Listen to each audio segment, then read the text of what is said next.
Hello everyone, welcome to Melvano app. Today we are going to learn about limit, continuity and differentiability. वैसे तो ये तीनों जो है हमारे अलग अलग टॉपिक होता है, एक लिमिट्स, कंटिन्यूटी एंड डिफरेंशिएबिलिटी। लेकिन ये जो तीनों टॉपिक्स हैं ये आपस में कनेक्टेड हैं। मतलब अगर आप लिमिट्स सीख चुके हो तभी आप कंटिन्यूटी सीख पाओगे, और तभी अगर आप ये दोनों सीख चुके हो तभी आप फिर डिफरेंशिएबिलिटी समझ पाओगे, क्योंकि बहुत कनेक्टेड है ये तीनों। अगर लिमिट एग्जिस्ट करेगी तो ही हमारा ये कंटिन्यूस होगा। इस तरह से बहुत सारे रूल्स होते हैं जो हम आने वाले इन लेक्चर्स में पढ़ने वाले हैं। आज के इस लेक्चर में हम लोग केवल इसका इंट्रोडक्शन देखने वाले हैं कि बेसिकली लिमिट्स का काम क्या है लिमिट्स। ओके, तो ये सब हम देखने वाले हैं। वेटेज की अगर इस चैप्टर के हम बात करें तो ये चैप्टर बहुत इंपॉर्टेंट है अगर देखा जाए तो, क्योंकि जेई मेंस में आप देख सकते हैं ऑन एन एवरेज 3 क्वेश्चंस आ जाते हैं इनसे, और जेई एडवांस में ऑन एन एवरेज 2 क्वेश्चन आ जाते हैं। हाँ, हो सकता है जेई एडवांस में आपको डायरेक्ट क्वेश्चन ना मिले, लेकिन एप्लीकेशन दूसरे चैप्टर्स के साथ इनका मिक्सचर जरूर मिल सकता है, किसी ना किसी फॉर्मेट में मिल जाता है। और पूरी कैलकुलस का वेटेज की अगर हम बात करें तो अराउंड 30 to 35% तो रहता ही है। बहुत इंपॉर्टेंट यूनिट है ये अगर खुद में देखी जाए तो। अब बात करते हैं हम लोग लिमिट्स की कि लिमिट्स क्या है। तो देखिए, लिमिट्स जो है बेसिकली एक फंक्शन किस तरह से वेरी करता है उसको देखने के लिए हम लिमिट्स का यूज करते हैं। अब देखिए, मेरे पास 2 पॉसिबिलिटी है, मैं आपके सामने 2 एग्जांपल ले रहा हूं। पहला एग्जांपल की अगर हम बात करें, एक मैं साइन एक्स का एग्जांपल ले लेता हूं। ये हमारा 0, ये हमारा π/2, ये पाई, और ये देखा जाए तो 3π/2, और ये 2π। ये हमारा किसका, साइन एक्स का ग्राफ। अब दूसरी तरफ अगर हम tan की बात करें तो देखिए tan का क्या होगा, tan ऐसे चलता है, ये -π/2, ये 0, ये π/2। अब π/2 के बाद क्या होगा वो देखो, वो इंटरेस्टिंग है। π/2 के बाद यहां पर ये होने लगेगा। ओके, अब ये देखो ये क्या हो रहा है यहां पर। तो जब मान लीजिए इसके π/2 के पास में अगर हम देखें कि बहुत छोटे से चेंज पर अगर हम देखें, अभी यहां पर देख रहे हैं, अब यहां पर वैल्यू देखने लगे तो आप देखोगे यहां पर भी ये 1 के पास को ही जाने वाली थी, और उसके बाद भी ये 1 के पास ही है। तो जब आप π/2 के आसपास वैल्यूज देखते हो तो sin x की जो वैल्यूज हैं वो 1 के आसपास ही आपको मिल रही हैं। π/2 से हल्का सा पहले देखा तो 1 से हल्का सा पहले दिखा, मतलब 1 के अराउंड ही दिखी। π/2 के हमने थोड़ा सा बाद में देखा तो भी 1 के अराउंड ही मिली।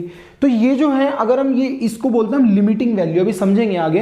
तो ये जो देखो आप π/2 में थोड़ा सा चेंज कर रहे हो, उससे क्या हो रहा है, sin x की वैल्यू में थोड़ा सा चेंज हो रहा है।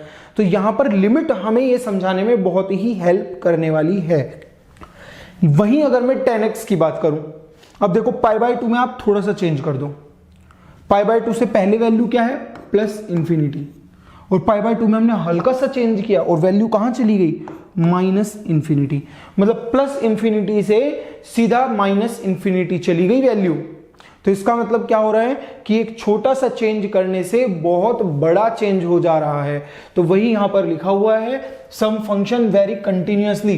वो कंटिन्यूअसली कब वेरी करते हैं, कंटिन्यूअसली मतलब है उनमें कोई ब्रेक नहीं आने वाला। तो आप देख सकते हो यहां पर ये कंटिन्यूअसली बनता जा रहा है, और यहां पर क्या हुआ, यहां पर ये ब्रेक आ गया, +∞ से सीधा -∞। तो वही बोल रहे हैं कि कुछ फंक्शन जो है वो कंटिन्यूअसली वेरी करते हैं, कि अगर आप x में स्मॉल चेंजेस करते हो, small changes in x produces only small changes in fx। यहां पर जैसे कि हमने देखा कि ये कंटिन्यूअस था, तो π/2 में आप हल्का सा चेंज कर रहे थे तो sin x में भी हल्का सा चेंज हो रहा था। while other functions can have values that jump or vary erratically। इसका मतलब क्या हुआ कि x में आप जरा सा चेंज करोगे और fx की वैल्यू धड़ाम से चेंज होगी। जैसे यहां पर आप देख रहे हो क्या हुआ, ये जो tan x का ग्राफ है, ये tan x का ग्राफ है हमारा।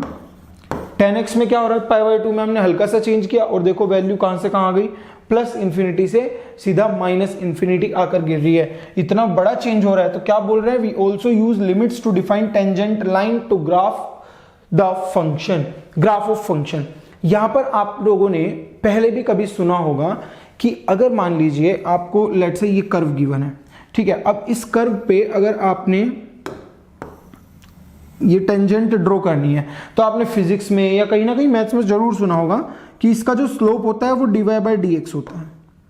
इस लाइन का जो स्लोप होता है, जैसे मान लो x इक्वल टू ए पर आपको निकालना है, ये a पॉइंट है, तो एट x इक्वल टू ए, ये जो है ये इस टेंजेंट का स्लोप होता है। तो ये किससे मिल रहा है? डिफरेंशिएशन से, है ना। तो डिफरेंशिएबिलिटी वही ये जो बोल रहे हैं वो यही है कि we also use limits to define tangent line to graphs of function. जैसा कि मैंने बोला कि तीनों चैप्टर आपस में कनेक्टेड हैं, तो टेंजेंट का जो स्लोप होता है वो dy बाई dx होता है। अब ये जो चीज है ये भी लिमिट से ही आएगी, लिमिट का ही यूज होके आप dy बाई dx या किसी फंक्शन का डिफरेंशिएशन निकालते हो।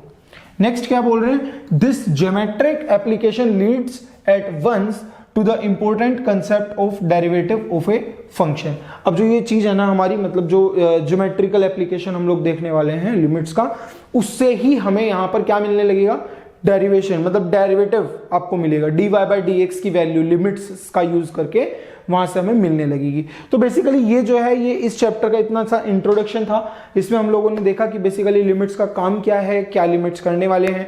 नेक्स्ट जो आने वाले हमारे लेक्चर्स हैं उन लेक्चर्स में हम लोग स्टार्ट करने वाले हैं हमारे जो लिमिट्स के अंदर टॉपिक्स आएंगे। फिर लिमिट्स के एक बार टॉपिक्स खत्म हो जाएंगे, उसके बाद हम कंटिन्यूटी के देखेंगे, और कंटिन्यूटी के खत्म होने के बाद फिर हम डिफरेंशिएबिलिटी के टॉपिक्स देखने वाले हैं। तो बेसिकली आज के लेक्चर के लिए बस इतना ही है। So I hope you did follow this lecture. See you in the next one. Thank you.